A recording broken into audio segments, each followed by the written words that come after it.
Today's all about July. It was probably the busiest month for IOTA that I've seen in a really, really long time. So it inspired me to do an episode covering everything that happened in July. Without further ado, let's go. And we're going to start from June 30. Liquid Link launched a point platform on IOTA. The Liquid Link point system is currently only for Swell liquid staked tokens, where users who stake their IOTA into Swell earn 1 point per hour for each staked IOTA token they hold in their wallet. And if you choose to use your staked IOTA tokens in DeFi, as in using them in a pool on a DEX, you will still earn the points. However, what these points actually contribute towards is not 100% clear yet. I tried to get some info on that, but it seems like they are investigating how points are used on other ecosystems and finding out what are the best rewards to use on IOTA based on the data from other chains. But stay tuned for more info as the point system matures. July 1st, IOTA notarization is announced. Now, notarization is an open source toolkit that enables businesses and developers to create immutable records on IOTA. It anchors cryptographic hashes to the chain instead of uploading full documents to the Tangle. It has a feature called locked notarization, which is for permanent data like university degrees and maybe business contracts. And the power of IOTA notarization is that it can be used to ensure data authenticity without having to replace existing systems. This is a great hurdle to overcome for those corporate adoption use cases. And a quick note on this, an overwhelming amount of participants in the Malaysia hackathon that I was lucky enough to just visit and made a video on, used notarization in their solutions. So this is definitely a welcome framework, especially for real-world use cases that rely on some kind of document verification. July 2, Dominik presented the Digimark DPP pilot at the UNECE. Dominik is the director of Digimark, a digital product passport that integrates IOTA, and the UNECE is the United Nations Economic Commission for Europe.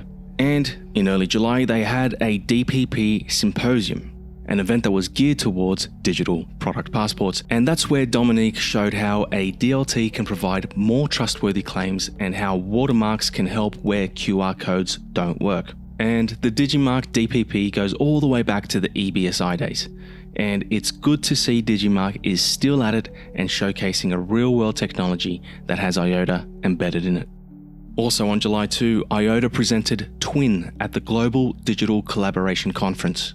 Jose Cantera, the lead Twin architect at IOTA, was featured at the Global Digital Collaboration Conference in Geneva, and he spoke on how IOTA and EBSI are enabling cross-border digital identity. And I'm hoping some networks were made that day with some interest where potential collaborations can emerge from. July 5th, Dom was on Korean TV talking about IOTA.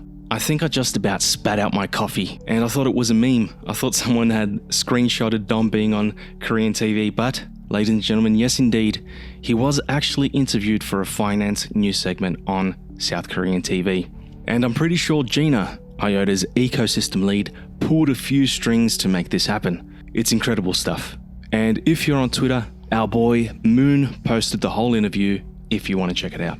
July 7, the IOTA Hype Video Bounty was announced. Our legendary community manager, Jonathan, came up with the great idea for our community to use AI to create some original hype videos for IOTA. And look, as someone who's been using AI video for a little while now, I've got to say the results were pretty damn good. And the bounty was coupled with some pretty juicy prizes. All up, $1,500 were allotted for the rewards. That's a $1,500 bounty, with the first place winning $500 USD. And look, after seeing this round, I think it was pretty successful. It would be really cool to see this bounty come back again for round 2. So guys, if you're interested at all at getting creative, join the ambassadors on the IOTA Discord, and you'll get all the heads up information anytime a bounty like this one, where you can win some real cash for producing some top quality content. Something to think about. And on July 11th, Virtue launched VUSD on IOTA. VUSD is IOTA's first stablecoin pegged to the US dollar. And I made a video shortly after the launch to demo how we can use liquid staked IOTA as collateral to get our hands on some VUSD. You can also swap IOTA for VUSD on the Pools decentralized exchange. Which brings us to the next thing that happened in July. And on the same day, July 11th, Pools DEX launched on IOTA. Pools is IOTA's first layer 1 decentralized exchange. In the same video I just mentioned, I showed how we can use VUSD on Pools to buy native IOTA tokens. And this was done as part of a process called looping, where you take out a loan for VUSD using liquid staked IOTA tokens, then buy more native IOTA tokens with the borrowed VUSD. Guys, go back a couple of videos and check it out if you're interested. July 14th, Ivan on Tech talks about IOTA, Virtue, and Pools. Now, if you're not familiar with Ivan on Tech, he is one of the bigger crypto YouTube channels, and he spoke about IOTA, Virtue, and Pools. And what's really bullish, I came to find out from Jono, he covered IOTA organically. So most likely he's got researchers who come across interesting crypto projects and feed it through to Ivan, who decides on what to cover for his channel. So this organic reach was really cool to see on, again, one of the biggest YouTube crypto channels. And Ivan is known for his credibility and authenticity, which I think paints IOTA in a good light. So I'm hoping to see more influencers talking about IOTA in the future as our ecosystem begins to mature and become super interesting. July 15th, IOTA Gives launches on IOTA. And this is a really cool airdrop tool for giveaways, where someone chooses an amount to give away, creates some conditions. Let's say, for example, someone has to follow you on X. And once they complete those conditions, they click a link, and that link automatically airdrops them an amount of IOTA that you determine as the giveaway owner. So this really should make future giveaways a lot easier. July 16th, there was a Gold Sky workshop for how to use their real-time data pipeline called Mirror. And Mirror can be used on IOTA, and that's what the Gold Sky team demoed. Now, Gold Sky focuses on blockchain indexing, which makes data on-chain more organized and accessible. This was a live streamed event focused on our developer community. So hopefully this brings a lot of value to our IOTA Move developers in the future. Again, on July 16, Dom sits with Coinage to talk about IOTA. Coinage has some great traction in the crypto space, and Dom is out there grinding and getting after it, going across platforms, doing presentations and multiple interviews to get the word of IOTA out there and in the open. And one more, July 16 was really busy. It was announced that the Keystone hardware wallet has integrated IOTA. In my opinion, the more competition against Ledger, the better. And it's cool to see that a new hardware integration has been developed for IOTA. I watched the demo for how it works on X, and it looks like the Nightly wallet is the software it connects to. I don't think that it connects to the official IOTA browser web wallet. So if you haven't checked out Nightly, I don't know, might be worth a look. And if you're in the market for a new hardware wallet, check out Keystone hardware wallet. Now, just a word of warning, I'm not sure what their audit status is, so I can't just flat out recommend you use them, but investigating them, checking out their content, reading up on what they do never hurts, especially if it's an outside player who has discovered our ecosystem and wants to get involved.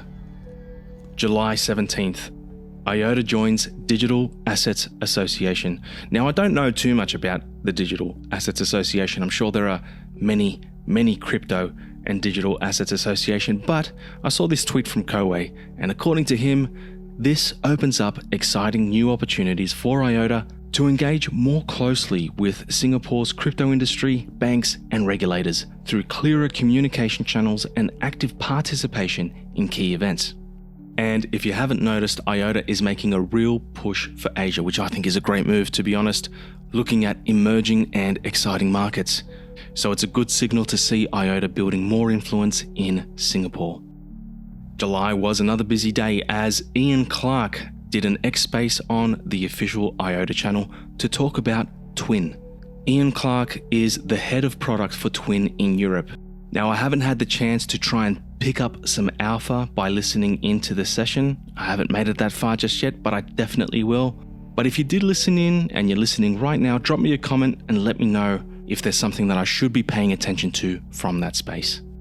And lastly, on July 17th, a busy day, the Orobo Digital Product Passport is incorporated into GLC Recycle for battery lifecycle tracking. And you know, it looks like battery lifecycle tracking is going to be one of the big implementations for digital product passports. We saw the EBSI take a great interest specifically in battery lifecycle management. And now we're seeing Orobo integrated into GLC Recycle. And some quick research tells me that GLC Recycle is a Singapore-based company focused purely on battery recycling supply chains, and they have international partners, so it's not just Singapore-based battery recycling.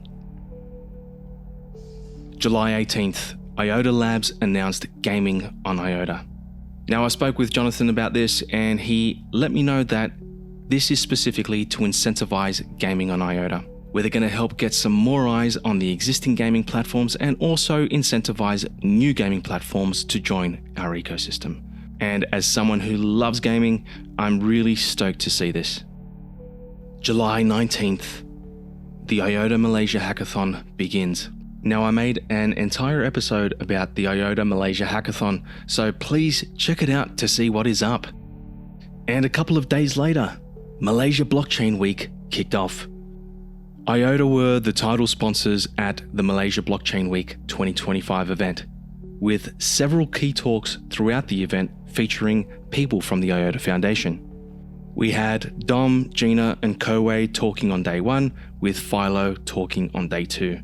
And yeah, the IOTA branding was everywhere, you could not escape it. And I picked up a few interesting insights being there. And the most impressive one was seeing how hard the IOTA Foundation people were networking. They were constantly talking to people throughout the entire event, running from booth to booth, talking to people who were coming up, engaging with them, and figuring out if and how IOTA could be integrated into the solutions that people were looking for. July 22, IOTA partners with Luca to build out AML, KYC, and reporting at the protocol level. And according to IOTA, this is a major unlock for institutional adoption, DeFi, RWAs, and exchange integrations. Now, the key ingredient for things like institutional adoption and RWAs, in my opinion, will be KYC, because a lot of real-world assets can be considered as securities, specifically an asset that you hold expecting an appreciation in price based on the work of others. For example, when we look at TradFi, a stock is considered a security. So I'm going to take this as bullish in that IOTA is really gearing up towards bringing RWAs online, but I don't want to get too hyped about it until I see definitive news. But you know, cautiously optimistic. July 22, Dom is on Degen Talk. Now guys, July 22 was day 2 of Malaysia Blockchain Week, where Dom, again, was taking meetings while he was there, talking to people while he was there, and then later locks himself into a room to chat with Degen Talk, who again have some great traction on the crypto Twitter space. July 23, some of Indonesia's largest institutions, including BRI, Pegadaian, MDI Ventures, and POS Digi, are exploring RWA solutions with IOTA, Ripple, Stellar, and Fireblocks, with all parties, by the looks of this tweet, workshopping in the same room. Guys, this made me really bullish, honestly, to see that IOTA is involved with some cross-collaboration with some pretty large crypto projects. And I really hope that something came out of this and that IOTA's tech stack is truly being considered as a leader in RWA adoption on-chain. I want to point out one guy. This is Lautaro. Lautaro is an Argentinian boss. I met him at the IOTA Hackathon and I love him already. But he was there, right? So day 2 of the hackathon finished up. He packed up his bag and then he flew to Indonesia straight from the hackathon so that he could be there at this specific workshop. And that's what I'm trying to say. These are things that we probably don't see as a community that I think should be brought into the spotlight. So just know that the people at the foundation are working their asses off. July 24, IOTA opens an office in the USA. Now, this one is speculative, but I think that Dom confirms it because he gives a tongue-in-cheek, I think it's a tongue-in-cheek response, by saying that he has taken out a 12-month gym contract that can't be cancelled.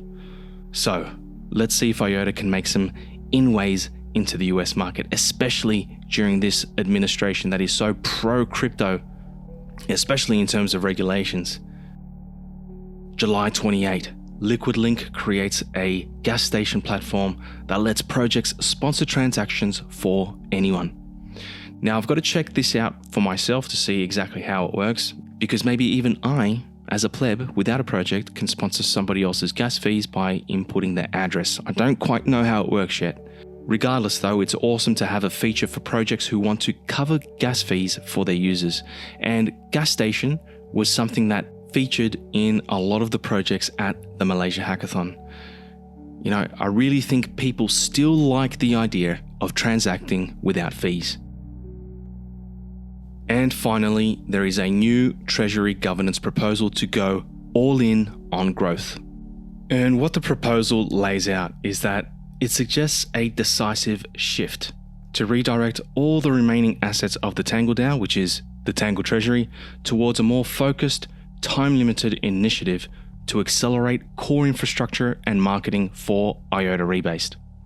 Essentially winding down the Tangle Treasury and using everything up for maximum impact. And yeah, it looks like an interesting proposal. So if you're interested in engaging and talking about this proposal, then definitely check out the govern.iota.org website, specifically SGP-0012 proposal. And that was a really busy July. If August can top that, then I'd be stoked, but I think July really is one to beat. All right, that's it from me. Keep an eye out for the next episode where I will cover Malaysia Blockchain Week. Maybe do an 8 to 10 minute video going through some highlights and giving you my insights, some first-hand footage, and some positive vibes as always. Guys, take care of yourselves. Go out, touch some grass. Until next time, bye now.